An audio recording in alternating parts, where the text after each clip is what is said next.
the water has changed again. What started out as a few things peeking out of the water has led to a much bigger update with an immense amount of new things that have been added, removed, and revealed in Fortnite. If you aren't subscribed, you're gonna wanna be. Things are heating up, you want to know all of this. But enough of that, no nonsense, let's get right into main POI changes. Starting with the most notable map change this time around is the grand reopening of Risky Reels. This place has come and gone so many times throughout the years, and it always somehow seems to make its way back. From being destroyed by the block to being decimated by the walls of water collapsing, it always comes back despite no one paying to get in. Seriously, how do they stay in business? As you can see, Risky Reels seems to be mostly intact, aside from a ton of wreckage from where cars were destroyed and some seaweed on the projector screen. Some cars are glitched into the ground and other objects are floating, so this may not be its final form. Other than that, all the chests and weapon spawns are back, so feel free to jump into the game right now and roam Risky to your heart's content. You probably won't be able to get as many mats from cars anymore, but I expect it to be a decent drop nonetheless. It's also important to note that right outside of Risky, there's a triple chest spawn that was removed at the start of Season 3 that has now returned, which makes Risky an even more viable landing spot. One secret that many people haven't realized is the fact that multiple of the trucks in Risky are golden. There's a great possibility that this could be a reference to Midas and his golden touch ability. It's not just one, but multiple new golden vehicles, so it's either a really odd coincidence or it's Epic Games' way of telling us that they aren't quite done with Midas. Honestly, my take is that it's a coincidence, but let me know what you think in the comments. Risky Reels isn't the only POI that got some major changes either, though. Sweaty Sands has actually removed all of its surrounding islands, giving it a much cleaner look. These islands did have tons of loot and pallets to farm though, so it's kind of sad to see them go. Alongside the removal of these islands, it seems the windmills and zip lines have disappeared as well. The zip lines were great for some early game action. The crash pads are still everywhere around Sweaty, so we still have plenty of options when going for plays. Craggy Cliffs was also pretty heavily affected by the new water levels, revealing loads of new loot options. Before the most recent water level change, Craggy had next to no loot, and it really became a poor landing option in Season 3. But luckily, Craggy's main building is now fully lootable, and multiple houses around it have roofs with additional chests. Another amazing feature now at Craggy is that the reboot van is no longer submerged underwater, and you can easily access it by swimming right up to it. We showed you guys a pretty cool trick that let you use the reboot vans underwater, but it had a super long setup and, quite frankly, was a little bit dangerous, so I'm definitely excited to be able to use these things normally again. Dirty Docks was affected similarly to the way that Craggy Cliffs was, but there's still not much to choose from. The big building in the back is now lootable with chests and ammo crates. A few of the surrounding buildings also have roofs with weapon spawns inside, but Dirty Docks is still pretty bleak as a drop spot. While we're talking about spots that aren't quite stacked enough to land at, we also have to mention the Shark. The Shark was barely affected by the new water levels, but there is one new chest spawn, so it can work as a super safe drop if you also loot the islands around it. I'm hoping to see the Shark reveal its new layout as the water levels continue to drain, but based on how submerged it is, it'll probably be a few weeks before we see that. So that wraps up the new changes to major POIs, but the new tide actually removed a couple areas from the island, so let's go over the Lost Islands. As the water has drained, the four most southern islands over at Rickety Rig, which made up a large portion of the POI, have unfortunately completely disappeared. Close to Rickety Rig, more and more of the remains of Slurpy Swamp are starting to appear gradually. It'll be a few more drain cycles before Slurpy Swamp is revealed entirely, but we're getting closer and closer by the day, and massive sections of the map are changing.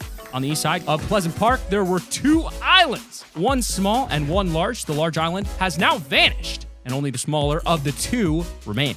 Although I do wish Epic had made it the other way around, since the big island had multiple houses and tons of chests, and the little one has, well, practically nothing. It seems like we'll continue to see some islands disappear throughout the season, while others will gradually shift to form new POIs. But now that we've covered all of the major map changes, let's head into other secrets.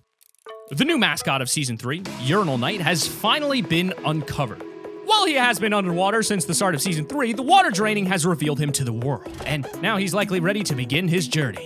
Unless he ends up like Truckosaurus, laying defeated at the bottom of the ocean.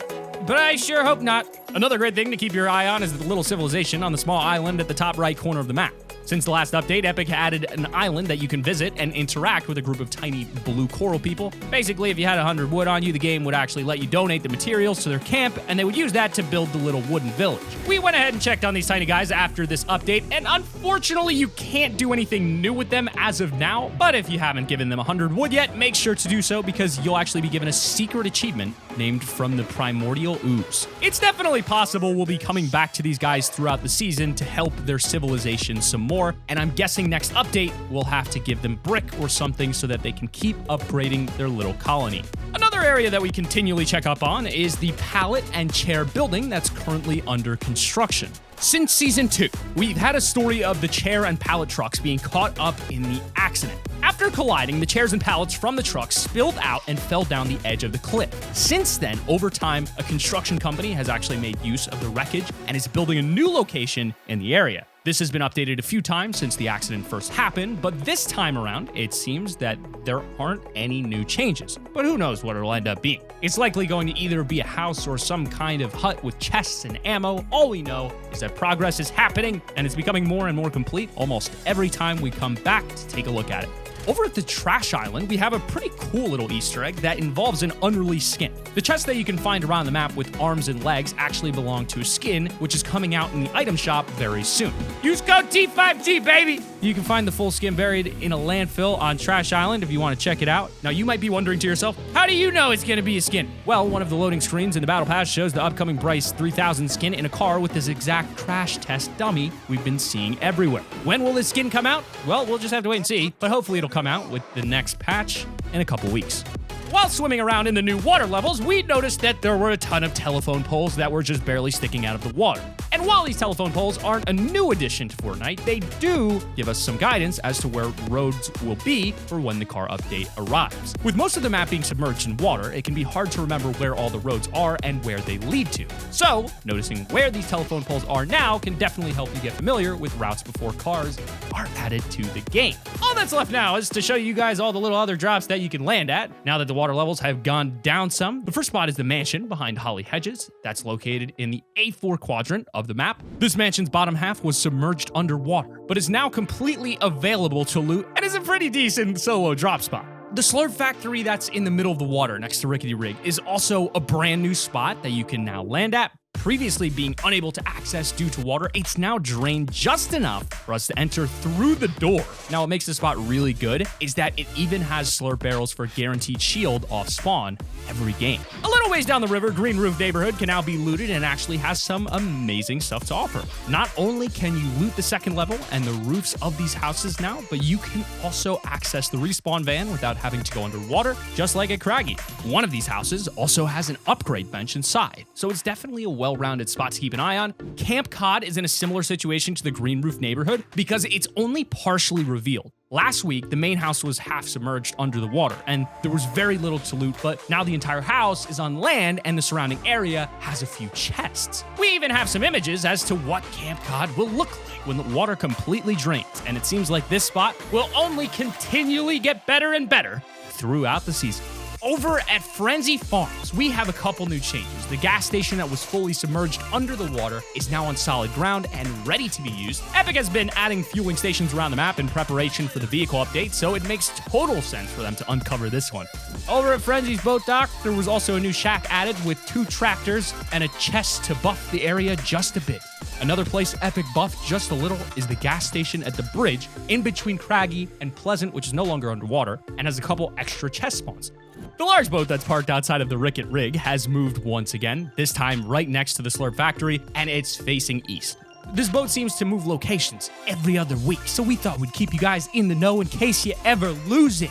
Now, if you guys want to continue to be in the know, the date for the next water level decrease is set for July 18th, 3 days before cars are supposed to be added. And I'm assuming the next stage has to drain quite a lot if we're expected to be driving vehicles all around the map, but those few changes at Risky Reels, it's hard to predict exactly what will happen. So make sure you stay tuned with Slurpee Swamp returning, Atlantis POI potentially even coming soon. It'll be super interesting to see how Epic fits everything together. We'll be here each and every week giving you the latest updates and map changes. But this has been Sam from Top 5 Gaming. Click on screen right now to see a secret video you've never seen before. And make sure you hit that like button with your shoe for a free online consultation.